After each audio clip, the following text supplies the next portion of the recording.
মমতা বন্দ্যোপাধ্যায়কে একদিন নবান্ন থেকে বের করে দেওয়া হবে, এটা আমরা জানতাম। কিন্তু বিশ্বাস করুন, কোনোদিন এটা ভাবতে পারিনি যে মমতা বন্দ্যোপাধ্যায়কে তার দল তৃণমূল কংগ্রেস থেকেই বের করে দেবে। হ্যাঁ, বাম নেতা শতরূপ ঘোষ এমনই বক্তব্য দিলেন, আরো অনেক কথা বললেন। তো তার যে বক্তব্য, দীর্ঘ বক্তব্য তিনি দিয়েছে, তার মধ্যে থেকে কিছু অংশ আপনাদেরকে শোনাবো। শুনুন কি বলছে শতরূপ ঘোষ। মমতা ব্যানার্জিকে একদিন নবান্ন থেকে তাড়িয়ে দেওয়া হবে আমরা জানতাম, কিন্তু বিশ্বাস করুন জীবনে কল্পনা করতে পারিনি মমতা বন্দ্যোপাধ্যায়কে একদিন তৃণমূল কংগ্রেস থেকেও তাড়িয়ে দেওয়া হবে। গত 15 বছরে যখনই কথা বলেছে আমাদেরকে শুনতে, বিশেষ করে গত 5 বছর যখন আমাদের কোনো বিধায়ক ছিল না বিধানসভায়, যখন প্রশ্ন করেছি, যখন কোনো সরকারের সমালোচনা করেছি, কোনো বিষয়ে কোনো প্রশ্ন তুলেছি, ওদের কোনো দুর্নীতিকে চ্যালেঞ্জ করেছি, প্রত্যেকবার একটা কথা শুনতে হয়েছে, কি সিপিআইএম তোমার কথার উত্তর কেন দেবো? তোমার হাতে কজন বিধায়ক আছে? তোমার হাতে কজন বিধায়ক আছে যে তোমার কথার উত্তর দেব?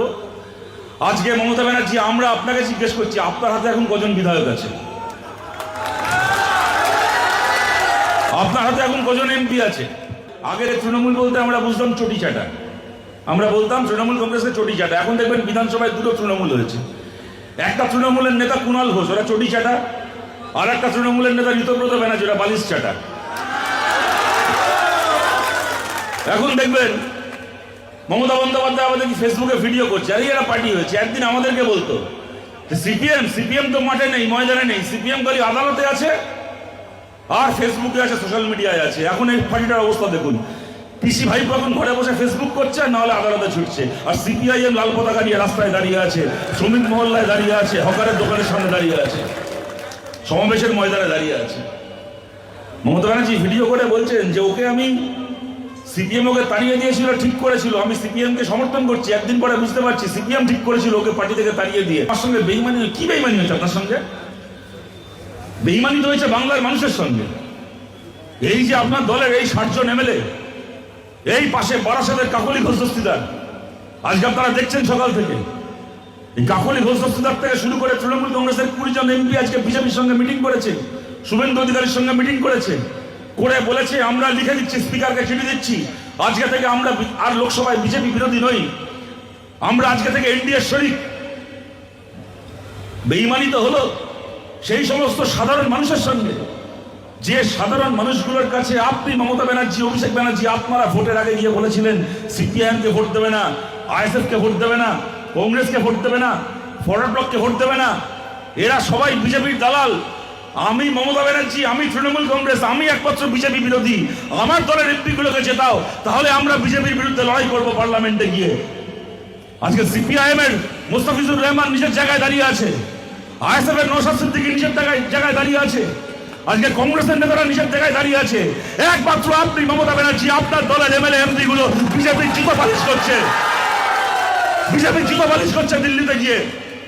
বেইমানি তো হলো সেই সমস্ত সাধারণ মানুষের সঙ্গে, যে মানুষগুলোর ভোটে এরা জিতে, বিজেপি বিরোধী মানুষ এদেরকে ভোট দিয়েছিল, বিজেপি বিরোধী মানুষের ভোটে জিতে এরা গিয়ে এখন বিজেপিকে মুচলেখা লিখে দিচ্ছে। আপনি বলছেন আপনার সঙ্গে বেইমানি হয়েছে, আপনার সঙ্গে আবার কি বেইমানি হয়েছে? আপনার বক্তব্যটা কি যে আমি বিজেপি বিরোধী, আমি বিজেপি বিরোধী রাজনীতি করি, এদেরকে কেউ চিনত না, এদেরকে বাড়ি থেকে এনে, ঘর থেকে এনে আমি এমপি করেছিলাম, এমএলএ করেছিলাম, মন্ত্রী করেছিলাম, আজকে এরা আমার দলের সঙ্গে গদ্দারি করে, নিজের দলের সঙ্গে গদ্দারি করে এরা বিজেপির সঙ্গে সেটিং করছে, বিজেপির সঙ্গে বোঝাপড়া করছে। এই তো আপনার অভিযোগ, তাই তো? মমতা ব্যানার্জি তো এটাই অভিযোগ আজকে। আচ্ছা, মমতা ব্যানার্জি আজ থেকে 28 বছর আগে আপনি কি করেছিলেন? আজকে এই সন্দীপন সাহা, আজকে এই কাকলি ঘোষ দস্তিদাররা যা করছে, আজ থেকে 28 বছর আগে ঠিক এই কাজটা কে করেছিল? আপনি মমতা ব্যানার্জি কলকাতার কালীঘাটের একটা টালির চালের ঘরে আপনি বড় হয়েছেন, আপনাকে কংগ্রেসের মতো একটা দল আপনার ঘর থেকে নিয়ে এসে আপনাকে ভারতের এমপি করেছিল, ভারত সরকারের মন্ত্রী করেছিল, রাজীব গান্ধীর ক্যাবিনেটে, নরসিংহ ক্যাবিনেটে আপনাকে কংগ্রেস মন্ত্রী করেছিল। আর আপনি কি করলেন? নিজের সস্তা ধান্দাবাজির জন্য যে কংগ্রেস দল আপনাকে দল থেকে এনে ভারতবর্ষের মন্ত্রী করলো, সেই কংগ্রেস দলে পশ্চিমবাংলায় লালবাতি জেলে ওদের 1 নম্বর শত্রু বিজেপির ঘরে গেলেন, বিজেপির সঙ্গে মন্ত্রিত্ব করলেন, বিজেপিকে পশ্চিমবাংলায় নিয়ে আসলেন। ঠিক এই কাজ, আজ যে কাজ কাকলি করছে, আজ যে কাজ দেব করছে, আর যে কাজ ওদের জুনমালিয়া করছে, ঠিক এই কাজ আজ থেকে 28 বছর আগে আপনি মমতা ব্যানার্জি করেছিলেন।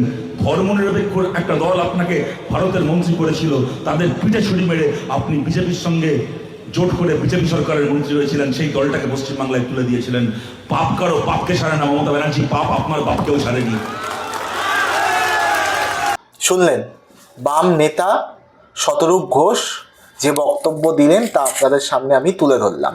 দর্শক, যে কথাগুলো ইনি বলেছেন, কথাগুলো কি খুব একটা ভুল? সবই তো একেবারে সঠিক কথা বলছেন, এবং ইনি যে বক্তব্যগুলো দিয়েছেন সত্যিই যুক্তিসঙ্গত। আপনাদের কি মনে হয় এনার বক্তব্য শুনে? আলাদা করে আমি আর ব্যাখ্যা বিশ্লেষণে যাচ্ছি না, কারণ আপনারা পুরো ভিডিওটা যারা দেখেছেন তারা বুঝে গেছেন কি বিষয় নিয়ে কি বৃত্তান্ত, শতরূপ ঘোষ কি মন্তব্য করেছেন। আপনারা এই বক্তব্যের সাথে কতটা সমর্থনযোগ্য এবং কি মনে হয় এই ভিডিওটি দেখে, অবশ্যই আপনারা আপনাদের মূল্যবান মতামত জানাতে পারেন আমাদের কমেন্ট বক্সে। দেখতে থাকুন N24 টিভি, আবারও আসবো নতুন কোনো প্রতিবেদনে।